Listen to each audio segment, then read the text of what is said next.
So good afternoon, everyone, and welcome to the sixth and last session of this weekly experiential webinar series on heartfulness techniques.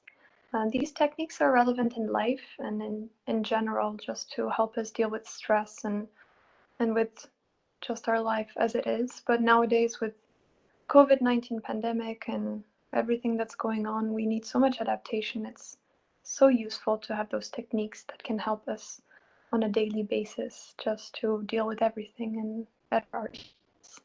So today's speaker is Dr. J. Thimmapuram. He's a heartfulness trainer and practitioner, and he has been for the last 25 years. He's an academic hospitalist at Wellspun York Hospital, and he has a lot of interest in research, and so he's completed quite a few research projects on heartfulness meditation and its effects on lowering stress levels and burnout. So he'll be guiding everyone today through a practical session on meditation and a good night's sleep. So just a reminder to everyone that this session can be awarded with CME credits. So if you haven't registered yet, don't forget to register at heartfulnesscme.eventbrite.com so you can get your CME credits for the session. And before we start, let's do what we usually do. Let's try to activate our parasympathetic nervous system through some left nostril breathing and to really relax ourselves and get ourselves in a state of relaxation and calmness and readiness for this presentation and this webinar. So I'll take you through the process as usual. Take your right thumb and place it on your right nostril. And breathe in through your left nostril about 5-6 times. Let's see how we feel after that.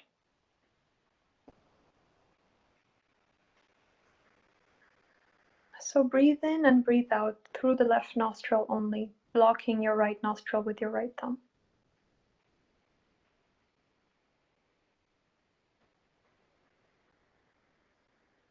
Take deep breaths, filling up your entire chest. Yogic breaths that fill up your chest, your stomach, all the way up to your throat, really filling up your system, and then releasing, breathing out into this left nostril.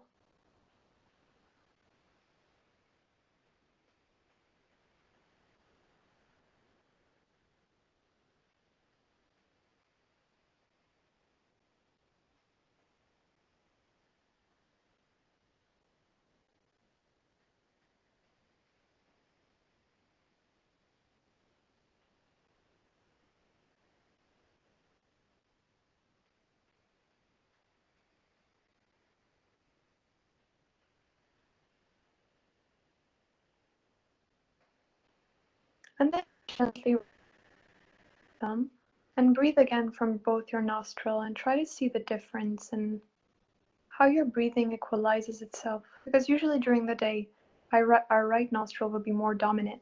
And so when we do this breathing, we really equalize and in a state that's and that's calmer than usual because we're more in a state of action. So you can do this anytime, whenever you're stressed or whenever, even before meditation, if you want to get yourself in a nice state. Usually about 10 times should do the trick. So we'll have time at the end for questions as usual. Feel free to leave all your questions in the Q&A box, and we'll be sure to answer as many as we can based on how much time we have left at the end. Today is a 1 hour long session. Since it has CME credits, it has to be 1 hour. So it'll be a little bit of extra time for questions, hopefully at the end. And hopefully we can get really everybody's questions answered today. So now that we're ready, let's welcome Dr. J.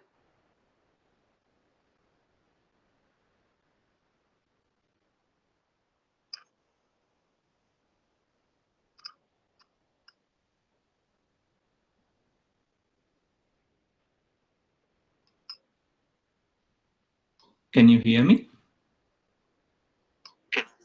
Can you hear me you. okay, Letitia? Yes, absolutely. Wonderful. Thank you so much, Letitia, and thank you all for joining today. My name is J. Thimmapuram. Last name is a bit long. Actually, one of my patients called me Dr. Long. And today, we're going to talk a little bit about sleep and how meditation can play a role in enhancing our quality of sleep and also make us a better version of our own selves. Let us explore further. I know this is a talk on sleep, so I thought of starting off with a slide of a good cup of coffee so that we can stay awake during this presentation. No, we are the only species on this planet who voluntarily sleep deprive ourselves. We've all gone through these states where we have fallen asleep, at least micro naps at times when we are not supposed to. If the environment is congenial, it's okay. But imagine driving on a highway at 55 miles per hour or 60 miles per hour, and even a micro nap can prove to be very dangerous. And what happens when we sleep deprive ourselves? The consequences can be dangerous. There is a possibility of an effect on our mental health to an extent that we can develop symptoms of even psychosis. And there was a nice paper that was published in 2014 that actually talks about it. Healthy people, when sleep deprived, can exhibit symptoms that are very similar to psychosis. It is a little scary. If we look at our sleep, it has two components, right? One is the non-dream state, and the other one is the dream state. Our sleep architecture is so beautifully designed, and it is designed to offer the best possibility of rejuvenation for us so that we can face the next day, right? And if we look at the non-dream state, it usually happens during the early part of our sleep, and the dream state happens towards the later part of our sleep. When we sleep deprive ourselves and wake up early, we are depriving ourselves of the dream-rich sleep. For us, when we sleep deprive ourselves, we become a little groggy sometimes and maybe a little irritable. But imagine a child being sleep deprived. Kids, when they are woken up early in the morning, when they have not had a good night's sleep and they are not ready to wake up, and they go to school, for instance, right? Would they be able to focus very well? No. Do you think they'll be able to rest? Do you think they'll be able to sit still? Probably not. And if they're unable to sit still and unable to focus, and if they're taken to a pediatrician, if we do not provide the history of sleep deprivation, guess what this child would be diagnosed with? You're right, ADHD, right? Attention deficit hyperactive disorder. And what do they get started on?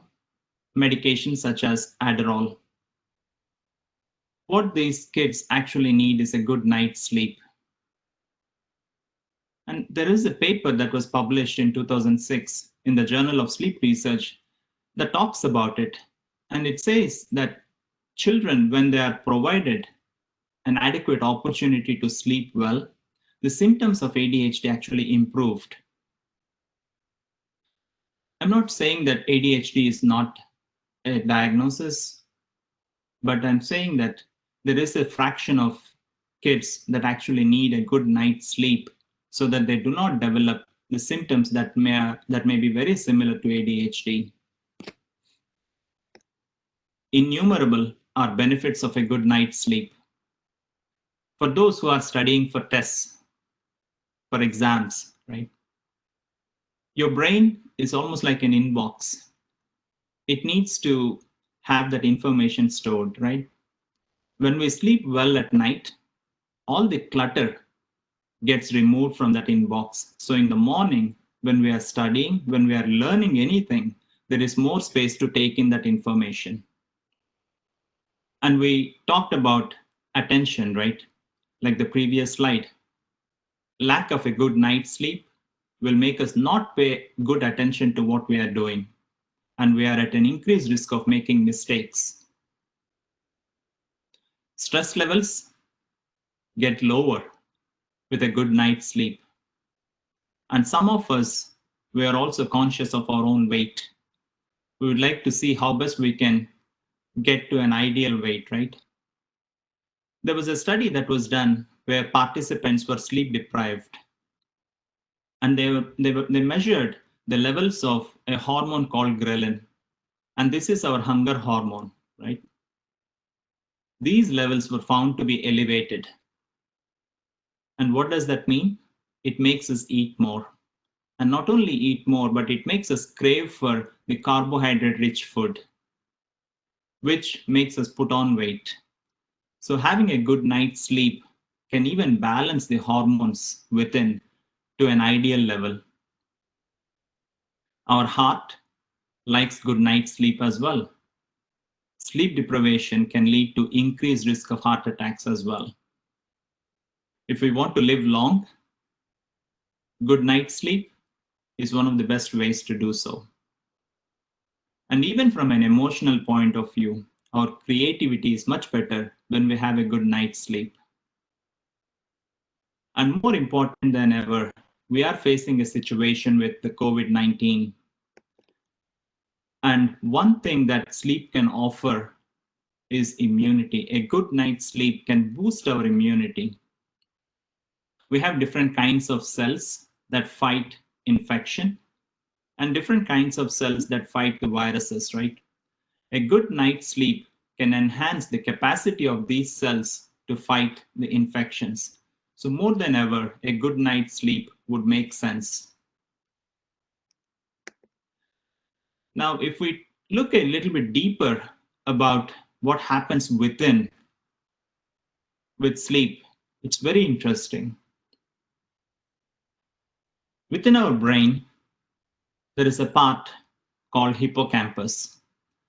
The highlighted portions that you're seeing on the video, it is the hippocampus. And it plays an important role in many things, including our emotional memory. And in fact, sleep plays a role even in our personality. If we look at our emotional state before we go to bed, that emotional memory gets deposited in this hippocampus during sleep. Say we have an argument before we go to sleep, or we go to bed in a state of anger or frustration. This emotional state gets deposited in the hippocampus, and this memory is actually transferred to the front portion of the brain called the prefrontal cortex. And this front portion of the brain, the prefrontal cortex, is our personality center. So knowingly or unknowingly, we are forming our own personality based on the state of mind that we are in before we go to bed. It is fascinating. And this is a paper that gives a clue to this process. The other thing that I wanted to talk about is, have you ever had a pounding headache at the end of the day where you feel you cannot take in any more information? Have you ever felt your brain to be swollen? It is literally so. When there is a lot of incoming traffic of information coming through, between the brain cells, there are connections. We call it synapses. These synapses actually swell up with the incoming traffic of information. And when we rest our mind, these synapses go back to their normal size. The swelling goes down a little bit. There is more space for us to take in information. And sleep does that. And any process that would consciously rest our mind, such as meditation, can also help us achieve this. Within our brain, there are many kinds of cells. And one such cell is called microglial cell. And this cell is fascinating. This is our cleanup cell. It cleans up anything that is unwanted. The unwanted connections are cleaned up. And how does it decide what is unwanted? It depends on whether that connection is not used or used, whether that connection is damaged or not. If we pay attention to negativity, for instance, right? Our system thinks that this is what we want to preserve. So those connections are strong. And the connections that are weaker are those related to the goodness. We are sending a signal that this is a weaker connection that we do not need. So these cells go there and try to clean it all up. And what happens? Negativity starts to build up. And that may be the reason why we become more and more cynical as age advances. But the beauty of it is, if we can reverse this process, if we start paying attention to something good within ourselves, our system thinks that this is what we would like to preserve, and that gets preserved. And in the process, as we are not paying attention to negativity, that gets cleaned up. So we can actually make ourselves into a better version of ourselves based on our attention and intention. And this is what is called synaptic pruning, almost like gardening, where we remove the weeds and cultivate the plants that we want to. In a similar way, based on our attention and intention, we clear off the weeds and then grow the plants that we want to. If there is a way we can sleep well, we should access all those ways.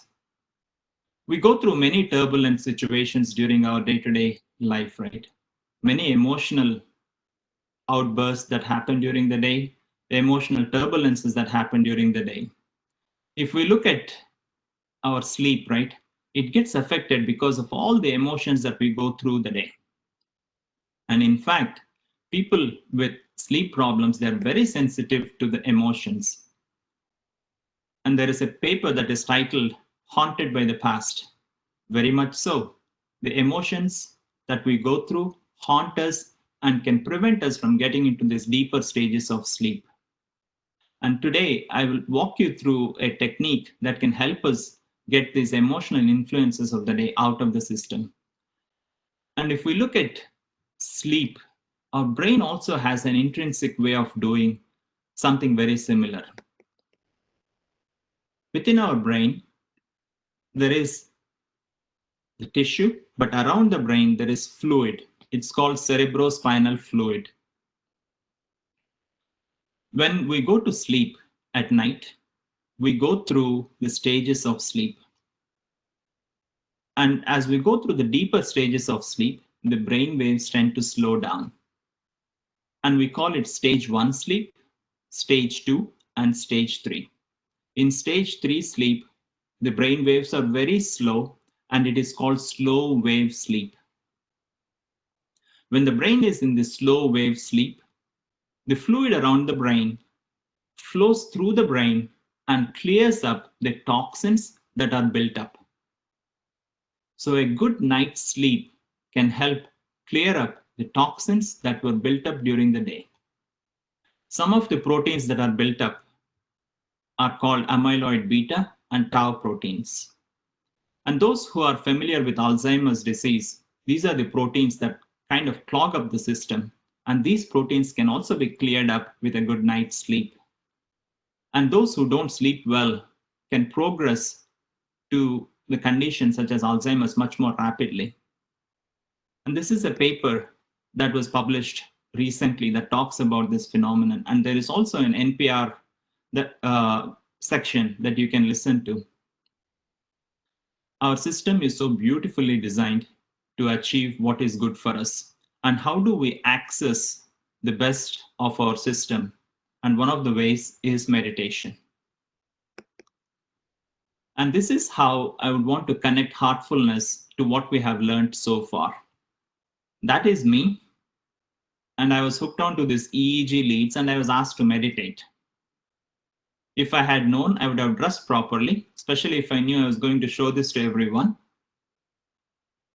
But when I was meditating, my brain waves were recorded and there was an activity that was very interesting that was seen. So what happened there? Let us see. When I closed my eyes and started meditating, my brain waves were already in a slower waveform called the alpha rhythm. And as I continued to meditate, the brain waves further slowed down to theta waves, which is stage 1 sleep pattern. And then it moved on to stage 2 sleep pattern, where we have the theta waves and the K complexes. And then it moved to even further slower waves called the delta waves, which is the stage 3 sleep pattern. We talked about on the previous slide how these slow waves are very important for rejuvenation. I felt absolutely refreshed after this session. These slow waves are the waves where the flow happens through the brain, clearing up the brain. This is an absolutely easiest way to rejuvenate ourselves. I'm not saying that sleep should be replaced with meditation, but meditation can be used to help ourselves to get into a state that is refreshed. There is another difference that I found. Normally, when we go to bed at night, to get into this deepest stage of sleep, it takes about 60 to 90 minutes. When I was meditating, my brain went through these stages within 15 minutes. So if our brain can get into this deepest stage of rest and relaxation within a very short period of time, even if we come out of it, don't you think we feel refreshed, relaxed, ready to face the day? Don't you think we are better people, kinder? Imagine a night when you have not slept well. In the morning, you're grumpy. Nobody wants to come near you. They want to run away from you, right? But imagine a night when you have slept well. In the morning, you're a better person. People want to spend time with you. They want to be together. It doesn't take a genius to figure this out. A well-rested mind is a happy mind. A well-rested mind is a productive mind. And this is what meditation can offer at a very simple and easy level. Another difference is that normally when we are sleeping, we're not aware, right? We're gone. But during this meditation session, even though the brain was in this deepest state of rest, awareness was still present. But it was a thoughtless awareness, where even the awareness of thoughtlessness has come back a little later. And it was an absolutely refreshing and rejuvenating session. This is what heartfulness can offer. And we all long for a good night's sleep, right? But imagine not being able to sleep well for at least 3 nights a week. We call it chronic insomnia. And this goes on for months and years. In our hospital, we wanted to find out from a practical point of view to see if this heartfulness meditation practice helps with sleep. So what we did was we had patients with chronic insomnia. 32 of them participated in this study. We took them into this study. We measured their insomnia scores at the beginning of the study, and we offered heartfulness meditation practice for 8 weeks. And at the end of 8 weeks, we measured their insomnia scores again. What did we do? We meditated on a weekly basis with a trainer. And on top of that, we offered heartfulness meditation practice that they could do at home. And what we found was very interesting. At the end of 8 weeks, their insomnia scores came down by more than half, from a mean score of 20.9 to a score of 10.4, more than a 10-point drop. It was not just the scores that were important. The stories that they shared were fascinating. Some of them said, Dr. J, we were only able to sleep for 4 hours before. Now we are able to sleep for 7 hours, 8 hours, because of which our dreams have come back. Something that I did not know before. Because they were sleeping for a shorter duration, they were not getting into the stage where dreams occurred. But as they started to sleep for longer duration, as the quality of sleep and the duration of sleep improved, they were able to get into these deeper stages where dreams started to come back again. And they shared it with so much joy. it was not just these stories. From a practical point of view, 75% of these patients who were on sleeping pills were able to come off of them within 8 weeks. As a physician, as a clinician, I was very happy to see that, because sleeping pills come with a lot of side effects, and to be able to come off of their sleeping pills is a big thing. There was something else that we did. We offered this practice to resident physicians. We had 34 resident physicians who participated in this study. So what did we do? We measured their sleep with a sleep diary, and also we gave them a watch that would track their sleep. And we did this for about 1 week. And the next week, what we did was we offered heartfulness meditation practice, where it was a guided session by a trainer for about 20-25 minutes. And at night, when the resident physicians went to sleep, they listened to heartfulness relaxation audio. And we measured the sleep parameters again. What we found was very interesting. The time it took for them to fall asleep without the meditation was around 21 minutes.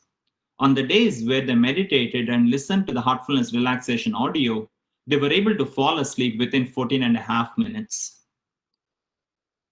So they fell asleep much faster. Their quality of sleep improved. The restfulness that sleep offers has also improved. The number of times they woke up at night also came down.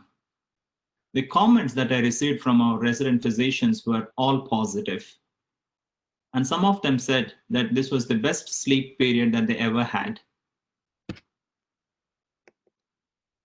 And I'm also happy to share that a study that we did with our resident physicians won a national award in 2019 as one of the best research posters. So the question is, what should we do, right? And this is what we're going to do. We're going to experience a practical session. And I'll walk you through the session. What I will do is we'll start with a guided activity to let go of our stress and heaviness that we are carrying. And following that, I'll walk you through the relaxation technique, and then we'll meditate for some time. At the end of the meditation session, I'll say that's all. Altogether, we'll meditate for about 15 to 20 minutes. Before opening the eyes, pause for a second and make a mental note of your inner state. So if you're ready, we can do it. So what we do is we just sit comfortably, breathe in, breathe out, and relax. Very gently close your eyes.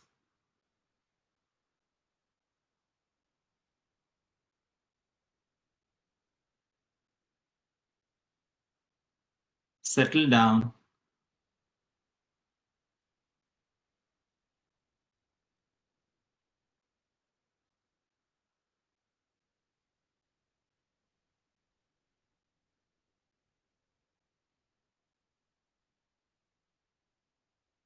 What we are trying to do with this session is we are trying to let go of our stresses and strains, the complexities and impurities, and the heaviness within. We are trying to let go of all the emotional influences of the day.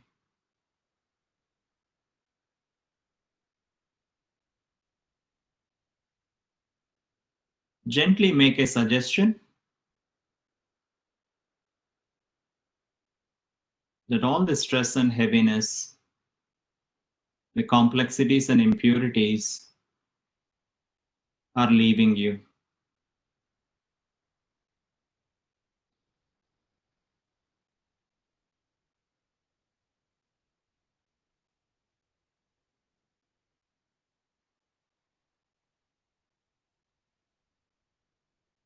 Let them leave you from your backside,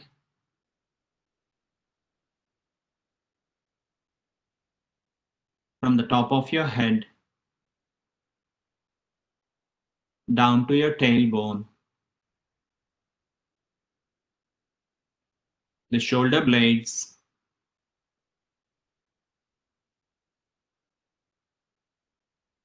and your entire back.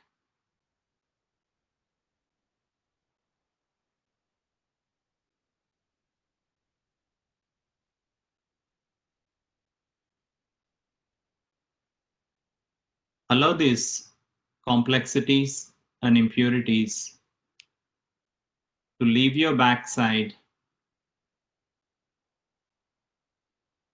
in the form of smoke.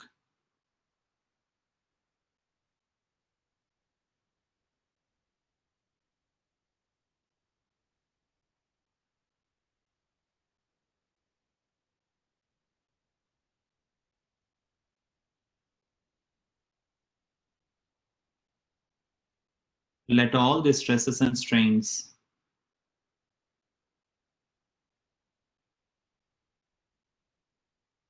melt away from your backside in the form of smoke.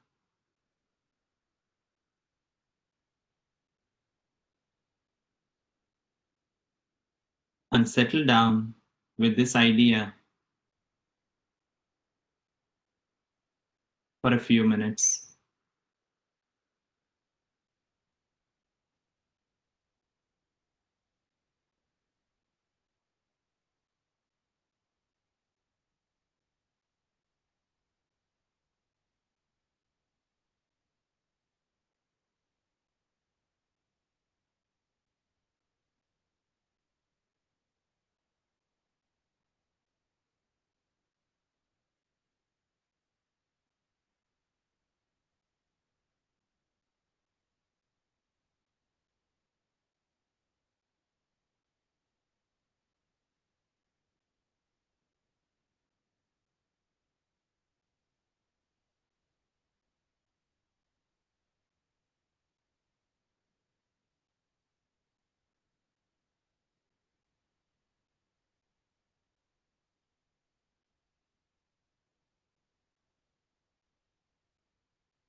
Gently accelerate this process.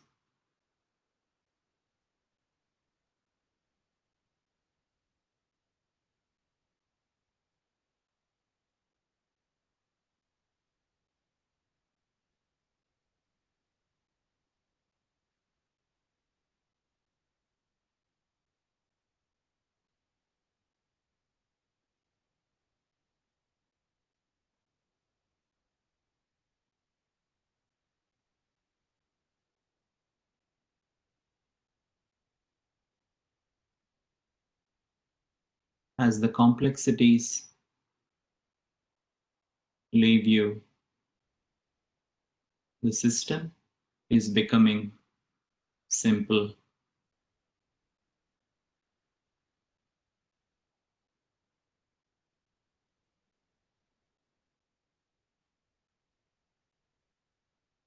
And as the impurities leave you,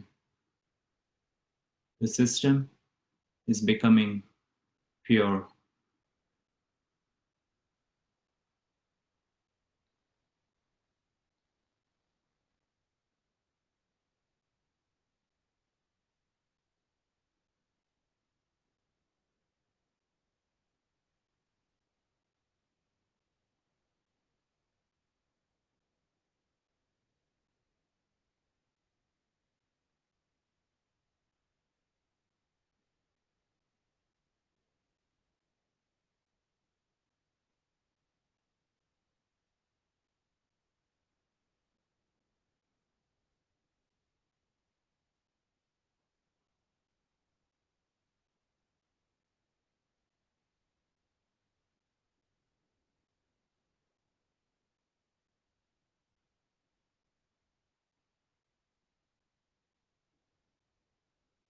Let all the heaviness melt away.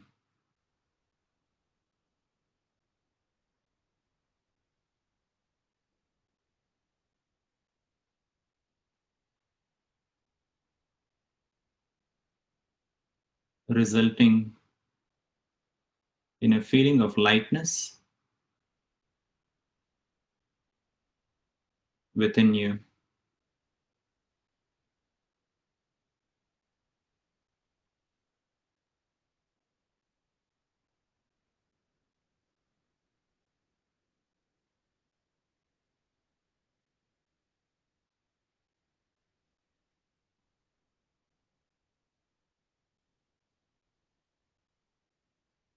Now gently make a suggestion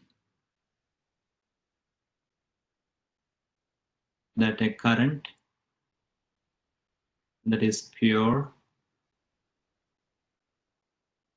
and subtle is entering your heart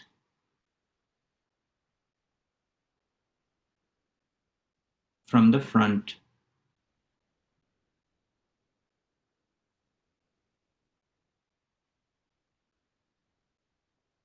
and slowly filling you.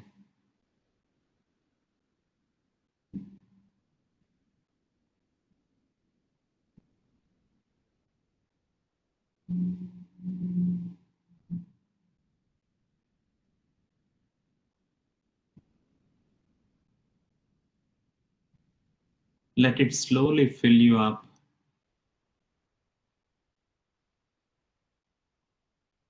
your entire chest, your abdomen,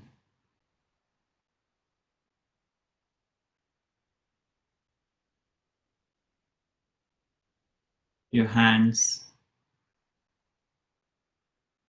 all the way from your shoulders,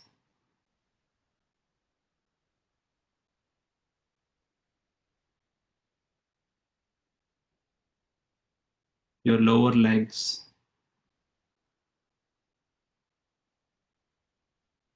knees, thighs, your neck, and your face. Let each and every cell of your being be filled up with this lightness.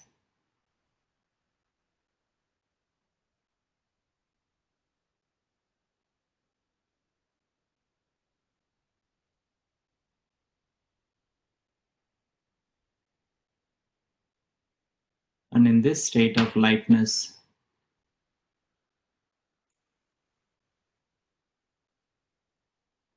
let us dive into relaxation and meditation. Very gently move your attention to your toes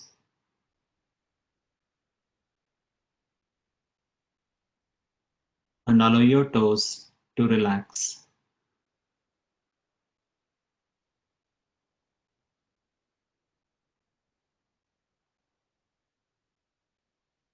Feel a very relaxing and healing energy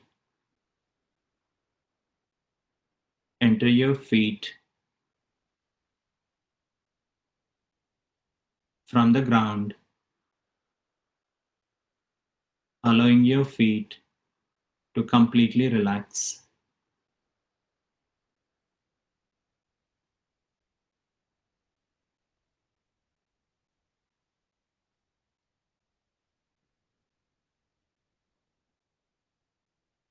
Let this energy slowly move up,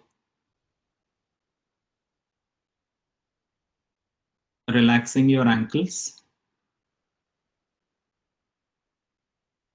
your lower legs,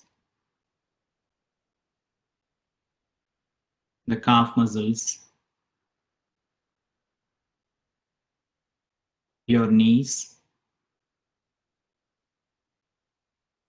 upper legs,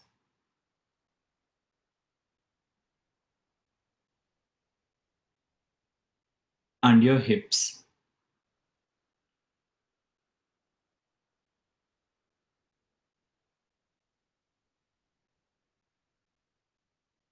Feel all these parts completely relaxed.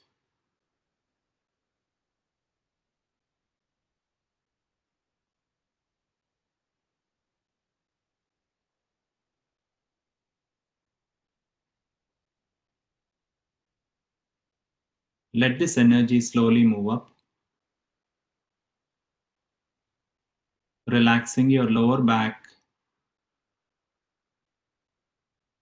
and your upper back.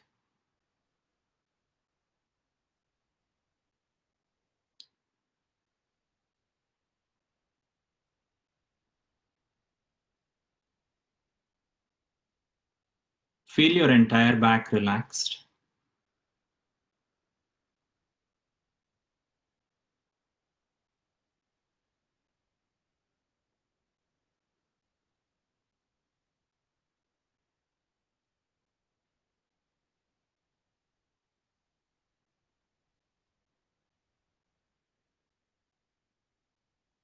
Very slowly, move your attention to your stomach area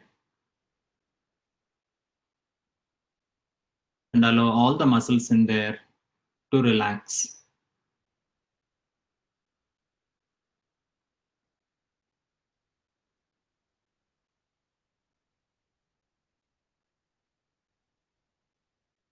Move into your chest and allow your chest to deeply relax.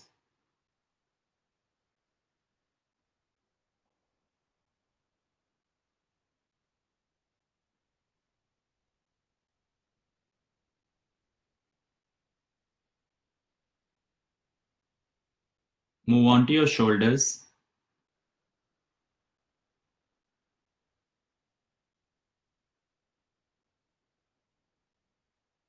Feel them getting lighter as if they're melting away.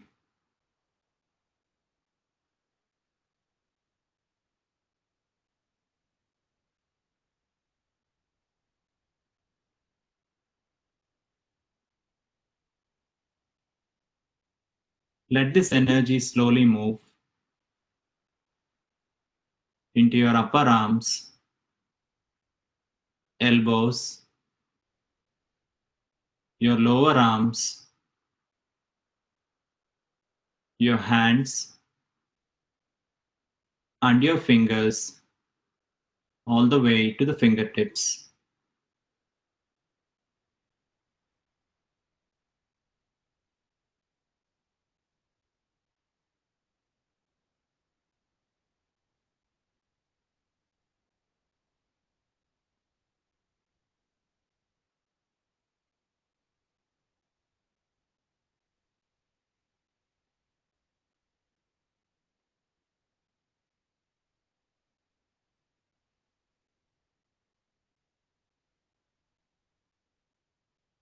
Slowly relax your neck.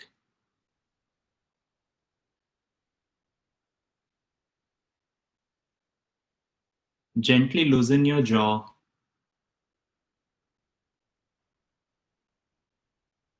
Allow your chin to relax.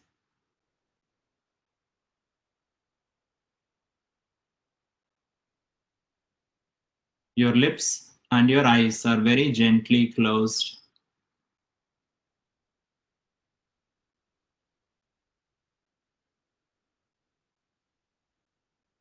Relax all the muscles of your face, including your forehead.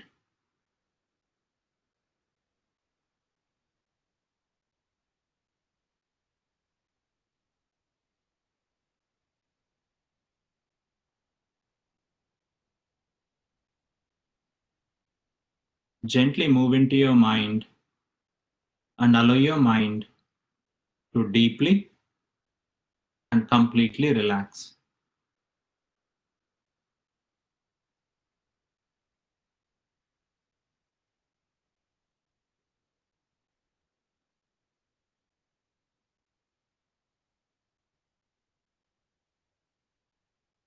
relax all the way to the top of your head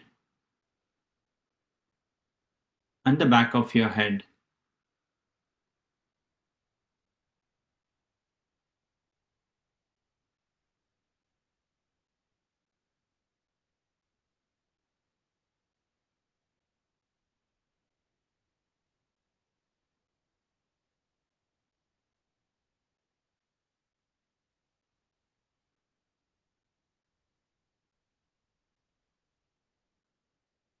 Gently scan your whole body from the top of your head to the tip of your toes and feel your entire body relaxed.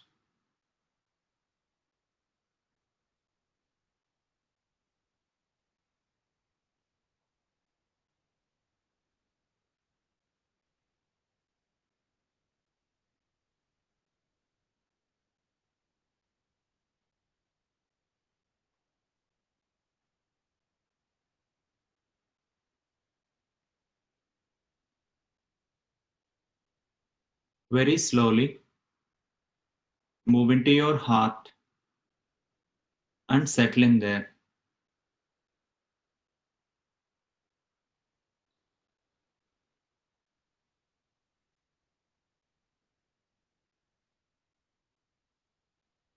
Rest your attention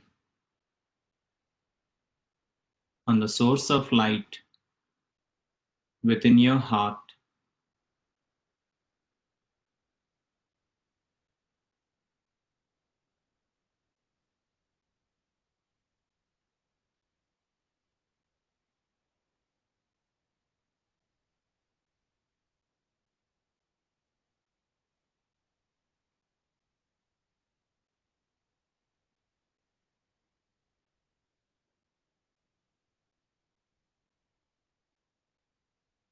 Do this in a very gentle and natural way.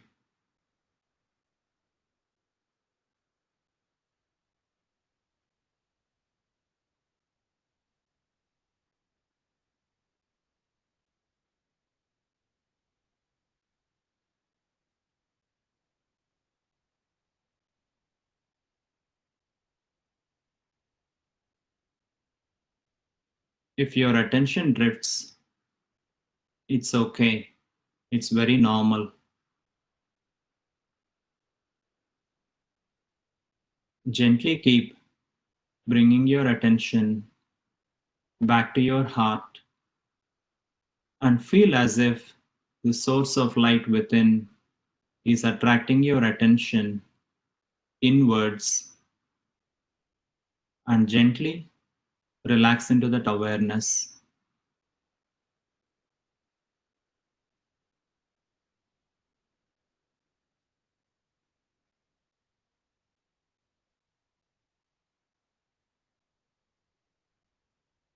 And let's continue to meditate for a few minutes, at the end of which I will say that's all.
That's so.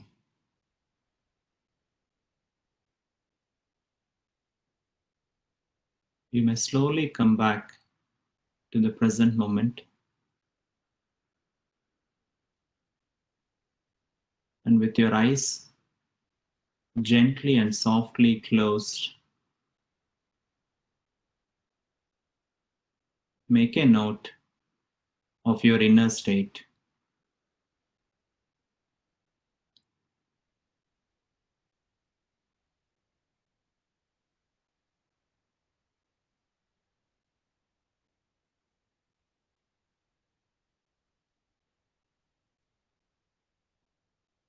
Acknowledge it and allow it to gently become a part of you.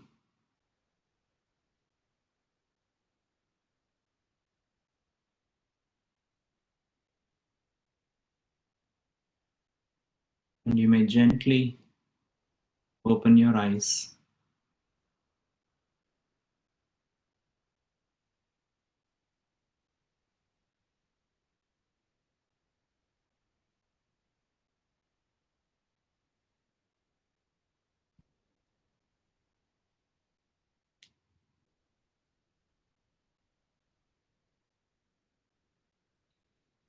And thank you.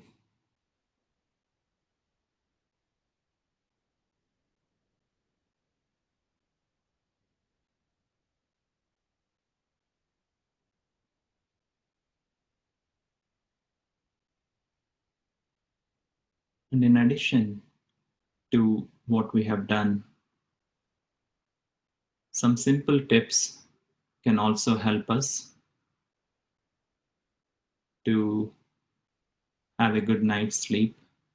One is establishing a good sleep routine. One is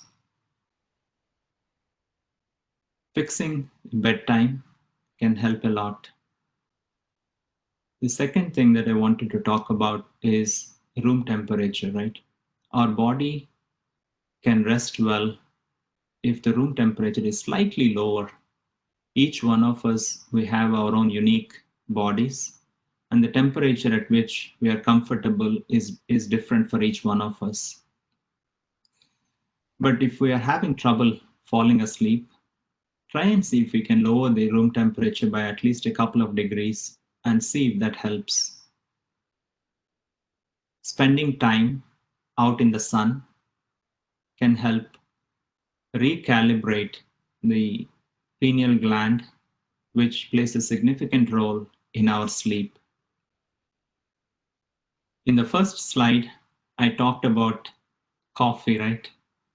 If you can avoid coffee before going to bed, that can help a lot. The caffeine stays in the system for at least 6 hours. That's the half-life.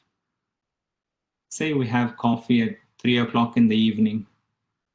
At 9 o'clock at night, half of that caffeine is still there in the system.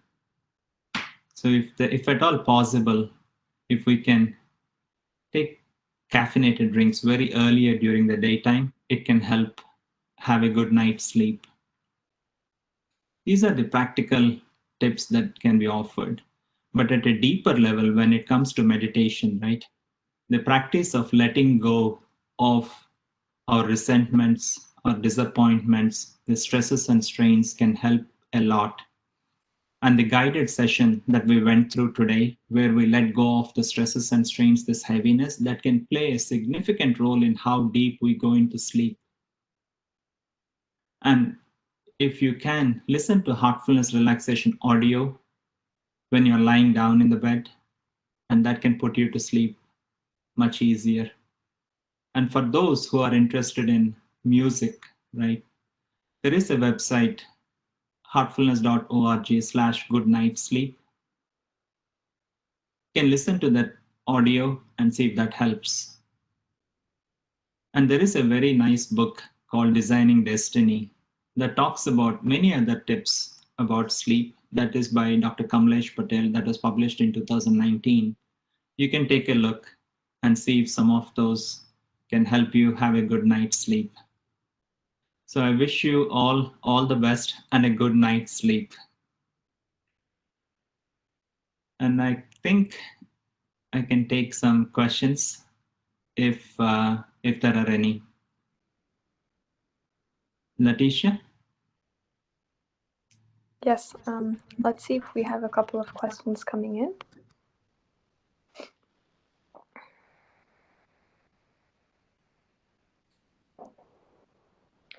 So someone asked whether you would recommend fusing or bringing together the cleaning, the relaxation, and meditation as a session, the way we did today, on a regular basis. Actually, it is recommended even before we meditate, anytime.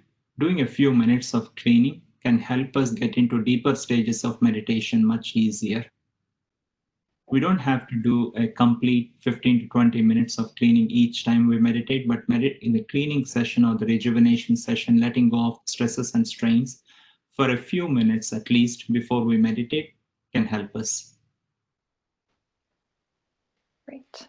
And someone asked earlier if you could repeat, how long did you meditate during the study?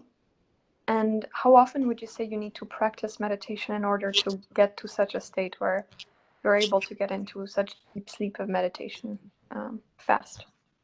Sure. And in our studies, we have offered the morning meditation practice for about 20 minutes. And in the evening, we asked our participants and patients to do it to the evening rejuvenation session or letting go of the stresses and strains for about 15 minutes. And before going to bed, they meditated for a few minutes and they listened to the audio of heartfulness relaxation. This is what we offered to our patients and participants in the study. And on top of that, they all meditated with a trainer once a week for about 25-30 minutes. This is the protocol that we used for our studies. But again, from a practical point of view, what I always tell our patients or participants is that there are good days and bad days for us. Some days we are able to meditate for longer periods, and some days we may not be able to meditate for long periods. Maybe 5 minutes is all we can spare on certain days. It's okay. Take it at a pace that is convenient and comfortable for you. And as we keep doing it, try and slowly increase it to the next level. Say we meditate for about 15 minutes, right? And we're comfortable with 15 minutes. Try and see if it can be increased to 20 minutes or 25 minutes. But on an average, 30 minutes is a sweet spot. 1 hour is really good, but not more than 1 hour at a time. Because when we meditate for more than 1 hour, it can tax our brain too much, and that may not be good. So at each time, anywhere between 30 minutes to 1 hour when we get seasoned, but prior to that, whatever you can, 5 minutes, 10 minutes, 15 minutes, your choice and your convenience and your availability of time. But the other thing that I also tell my patients is not to be rushed when we meditate. Say we have 5 minutes of time, right? Meditate in as relaxed way as possible and be happy that you are meditating for 5 minutes. And let us see how those 5 minutes influence the rest of the 23 hours and 55 minutes of the day. And the attitude with which we do it plays a very big role. And being happy that we are able to meditate itself is a good thing. And then we have another question. You talked a lot about sleep. So what is the recommended number of hours to sleep per night? So on an average, for majority of human beings, 8 hours, 7 to 8 hours is recommended. 8 hours is ideal. But there may be very, very few individuals who have some special genes who can get away with even lesser amount of sleep, but they are very rare. So for most of us, 8 hours is recommended and it is ideal. Someone else asked, she has some specific medication that she's taking and to fall asleep, but staying asleep is a problem for her. So if she wakes up at night, is there anything she can do to go back to sleep? That is a great question. When I work with patients with chronic insomnia. This is what I shared with them. The emotional influences of the day play a significant role in, number one, falling asleep, and the second thing is staying asleep as well. The practice of letting go of the stresses and strains of the day can help us in that. The second thing that I also shared with my patients is this. On a day-to-day basis, there are many areas that we perform to a lesser satisfaction. So when we go to bed, we carry all this within ourselves that we have not done a great job or areas where we messed up, right? When I go to bed, if I am able to scan the day and acknowledge the areas where I messed up and see if I can improve on those, then it can help us have a good night's sleep as well.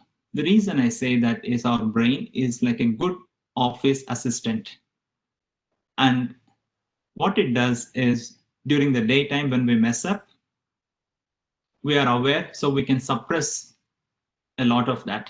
But when we go to bed at night, when we are sleeping, our brain relaxes, we relax, and the brain, as a very obedient office assistant, will tell us, boss, you did not do that. What do you want to do with it now? And we wake up. Sometimes we don't even know why we woke up. So a simple acknowledgement of the day by scanning the day and letting ourselves aware that this is what I need to work on the next day in a very non-judgmental way. We're not trying to judge ourselves or do anything in a judgmental way, but we are trying to scan the day in a very neutral way, looking at an opportunity for improvement for the next day. This is something that can also help. And in addition to that, if you wake up at night, in the middle of the night, do a little bit of this rejuvenation or letting go of the stresses and strains, whatever is bothering you. Instead of paying attention to what is bothering you, whatever it is, may it leave. If we sit with that idea for about 5-10 minutes and then go back to sleep, it can help a lot. So I think we've covered most of the questions, and we're at about an hour time, so we're going to try to wrap up. If you can show us the next slide, this is the heartfulness.org/experience webpage, where you can find a collection of all the heartfulness practices that we've been doing over the last few sessions. So as Dr. J was mentioning, the rejuvenation technique is there. It's on that page, so you can access it, and it's guided. There's also an animation video to help you understand it again, and you can always rewatch Josh's session, which was the second session of this series on rejuvenation.